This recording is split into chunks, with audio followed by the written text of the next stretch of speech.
Machilipatnam Sunny sands KBP developers వారు ఇంకో project చూడడానికి ఇక్కడికి వచ్చాను. సో ఇది కూడా చాలా ఎగ్జైటింగ్గా, చాలా సర్ప్రైజింగ్ విషయాలు కూడా ఇక్కడ ఉన్నాయన్నమాట. ముఖ్యంగా ఈ ప్రాజెక్ట్కి దగ్గరలో డిసెంబర్లో త్వరలో పోర్ట్ ఒకటి రాబోతుంది.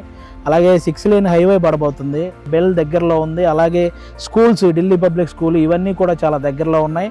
ఇక్కడ నుంచి 20 మినిట్స్ దూరంలోనే మనకి ఓఆర్ఆర్ కూడా ఉందన్నమాట. అంటే ఇంకెలాంటి ప్రాజెక్టు, ఇంత దగ్గరలో ఇన్ని సౌకర్యాలు ఉన్న ప్రాజెక్టు మనకైతే మీకు దగ్గరలో ఎక్కడ అలాంటిది ఉండదు. అలాంటిది కేబీపీ డెవలపర్స్ వారు మంచి మంచి ప్లాట్స్ ఇక్కడ కూడా ఆల్మోస్ట్ ఒక 281 ప్లాట్ల దాకా ఇక్కడ వేస్తున్నారు హైవే యాక్సెస్లో. సో ఎవరు ఈ ప్రాజెక్టు కూడా ఎవరు మిస్ అవ్వడానికి లేదు, ఎందుకంటే అంత బాగుంది. కేబీపీ డెవలపర్స్ అంటే అందరికీ తెలిసింది ఏంటంటే, కే అంటే మీ అందరికీ తెలుసు సురేష్ కాటమరెడ్డి గారు, అలాగే రాబ్ బొబ్బా గారు, అలాగే శ్రీధర్ పాటిబండ్ల గారు. ఇది మీ అందరికీ తెలిసిన కేబీపీ. కానీ నేను ఇదంతా విన్న తర్వాత కేబీపీకి నేను ఒక విషయం చెప్తాను. కే అంటే కళ్ళు మూసుకొని, బి అంటే బిలీవ్ చేసే, పి అంటే ప్రాజెక్టే కేబీపీ. ఈ కే